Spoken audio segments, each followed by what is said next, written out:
Hi, praise God. So just want to know that in John chapter 8 verse 12 is given that then Jesus spoke to them again saying, I am the light of the world. He who follows me shall not walk in darkness but have the light of life. Okay.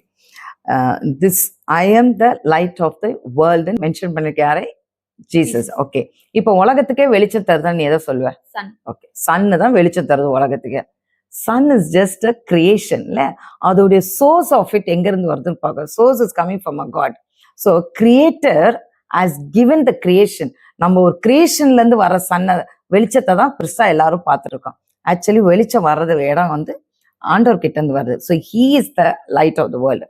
இப்போ Israel மக்களை வந்து வழி நடத்தினது என்னன்னா, the pillar of the cloud and the fire. Exodus 13:21 அது கொடுத்துருக்கு. So அவங்கள வழி நடத்தினது அந்த வெளிச்சம்.